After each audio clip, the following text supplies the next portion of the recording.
Masyarakat Betawi pastinya familiar dengan sajian ikan berkuah hitam pekat dengan bumbu pucung di dalamnya. Ya, inilah makanan berbahan dasar ikan gabus yang disebut dengan gabus pucung. Rasa gurih dan empuknya ikan ditambah aroma khas pucung dibalut dengan bumbu rempah nan kental membuat cita rasa gabus pucung begitu gurih memanjakan lidah. Tak salah jika makanan tradisional Betawi ini menjadi salah satu sajian andalan yang istimewa. Dahulu gabus pucung merupakan makanan keseharian suku Betawi. Sekarang untuk mendapatkannya terbilang sulit hanya di tempat-tempat tertentu saja. Gabus pucung itu kebanyakan di daerah timur sampai Bekasi, daerah pinggiran. Karena zaman itu abad 19 sudah ada di sini masih banyak sawah, ada juga empang, ada juga kalenan. Kalenan itu kali kecil gitu, ada rawa. Nah, itu banyak gabus yang mudah didapat. Karena kalau orang zaman itu kalau mau beli mau makan ikan bandeng, ikan mujair, ikan mas, itu mahal. Nah, kalau gabus pucung tinggal nyari aja di sawah.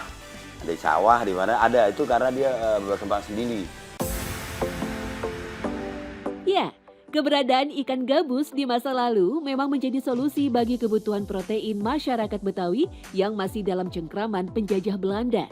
Ikan emas, mujair, atau bandeng harganya terlalu mahal. Hanya tersaji di meja-meja orang Belanda atau kaum ningrat saja. Saking mahalnya harga ikan, jika ada yang membelinya akan dipamerkan dulu pada tetangga di sekeliling kampung, bikin ngiri pastinya. Banyaknya populasi ikan gabus di sekitar rawa sungai di Batavia menjadi solusi bagi warga Betawi. Mereka lalu menangkapnya dan diolah menjadi sajian melegenda yang disebut gabus pucung. Karena kan kalau dia pakai bandeng, itu makanan mewah di kalangan Betawi. Sampai kalau kita beli bandeng, umpamanya di pasar buncit, itu nggak dibungkus. Itu ditenteng, bandengnya pakai tali bambu, ditenteng. Bisa keliling kampung dulu sebelum bawa pulang. Karena apa? Makanan mewah. Nah, kalau gabus pucung, nah itu makanan terakhir lah kan. Istilahnya mau coba makan enak, tapi sekarang gabus pucung malah jadi mahal. Nama gabus pucung diambil dari dua bahan utama pembuatnya, yaitu ikan gabus dan pucung atau keluak, yang disebut juga kepayang. Layaknya sop, gabus pucung memang disajikan berkuah dengan tambahan beberapa jenis sayuran seperti wortel, daun bawang, dan kol.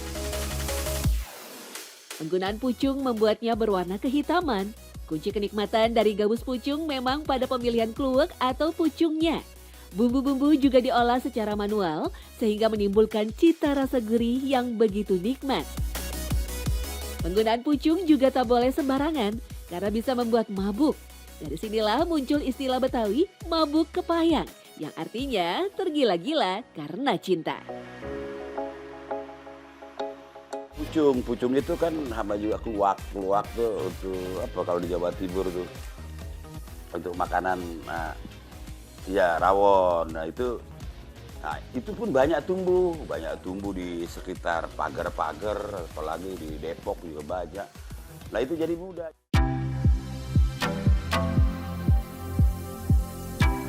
Gabus pucung dimasak dengan cara menggoreng ikannya terlebih dahulu untuk menghilangkan bau amisnya. Baru kemudian ikan dimasukkan ke dalam kuali besar yang berisi kuah pucung. Warna hitam pada kuah ini murni berasal dari buah pucung. Tidak diberi kecap sama sekali. Sejatinya memang masakan ini tidak boleh menggunakan kecap. Walau bisa menghitamkan makanan, tapi rasanya jelas akan sangat berbeda. Jika sudah dirasa matang, barulah gabus pucung disajikan panas-panas dengan sambal hijau seperti ini. Rasa gurih dan empuknya ikan, serta aroma khas pucung dengan racikan bumbu rempah nan kental, membuat cita rasanya begitu sedap. Apalagi jika kepala ikannya sebesar ini. Mantap betul. Sayur gabus pucung merupakan bagian tradisi yang tidak terpisahkan dari masyarakat Betawi yang disebut dengan nyorok sebagai sajian hantaran penuh kehangatan. Nyorok dalam bahasa Betawi artinya memberi sebagai simbol tali silaturahmi yang erat antara orang muda dan orang tua. Seperti menghantarkan makanan dari anak ke orang tua pada bulan puasa atau lebaran.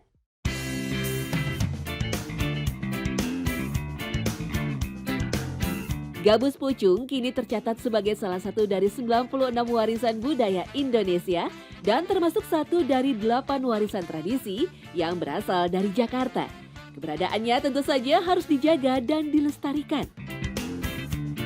Masifnya pembangunan kota membuat habitat ikan gabus di Jakarta semakin berkurang. Ikan gabus menjadi sulit didapat. Kalau ada, harganya pun menjadi mahal. Per kilo gabus bisa lebih mahal dibanding ikan mas atau mujair. Sekarang untuk bisa menikmati sedapnya gabus pucung, kita harus rela untuk pergi jauh ke pinggiran kota Jakarta, di mana habitat ikan gabus masih banyak ditemui di sana. Buat yang kangen pingin icip-icip gabus pucung, mampir aja ke daerah Lewi Nanggung, Tapos, Depok. Racikan istimewa gabus pucung dari masa lalu masih bisa dinikmati di sini. Jika datang di akhir pekan, jangan terlalu siang ya, jika tidak ingin kehabisan menu gabus pucungnya.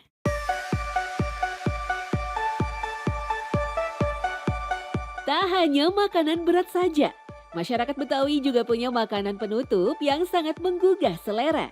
Es selendang mayang. Bahan utamanya dari tepung beras dan tepung hangkui yang diberi pewarna. Adonan ini menyerupai puding yang kemudian dipotong kecil-kecil. Disajikan bersama es batu, gula merah, dan santan, rasanya sungguh menyegarkan. Tetapi sekarang, kuliner ini termasuk salah satu menu yang langka ditemui, termasuk di ibu kota. Tak jelas kapan pastinya es selendang mayang ditemukan. Namun di masa kolonial Belanda, minuman segar bercita rasa khas ini menjadi kegemaran warga Betawi dan orang-orang Belanda yang tinggal di Batavia, khususnya ketika musim panas. Para pedagang es selendang mayang biasanya berjualan berkeliling dengan pikulan dari siang sampai menjelang sore. Mereka mangkal di pusat-pusat keramaian Old Batavia atau kawasan kota tua. Misalnya saja di Pasar Tanah Abang dan Pasar Senen. Namun ketika memasuki musim penghujan, para pedagang es selendang mayang lalu menghilang dari Batavia.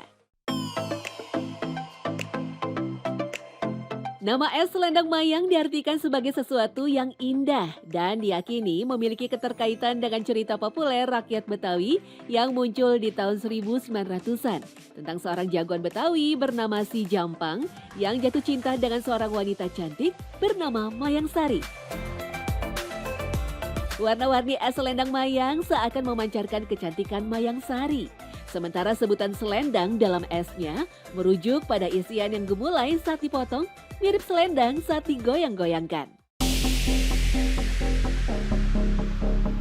Meski sempat menjadi jajanan yang digandrungi bule-bule Eropa di Batavia, pesona kelezatan dan kecantikan es selendang mayang kini berangsur-angsur memudar.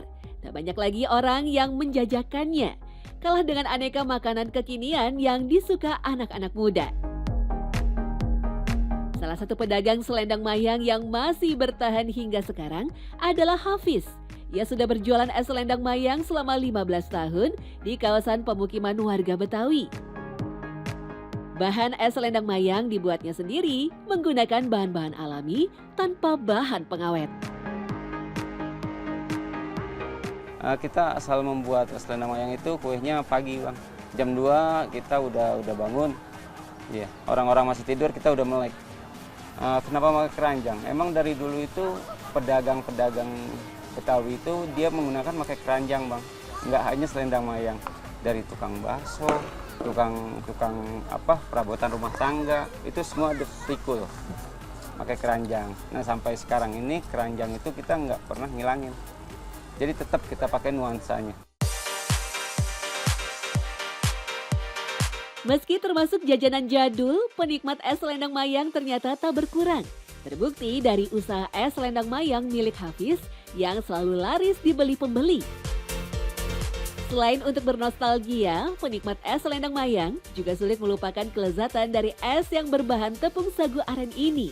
Dan disiram kuah santan plus air gula, pastinya bikin segar.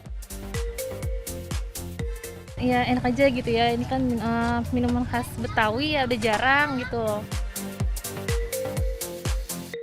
Buat yang belum pernah mencicipi kelezatan es selendang mayang, cobain deh. Dijamin gak bakal nyesel.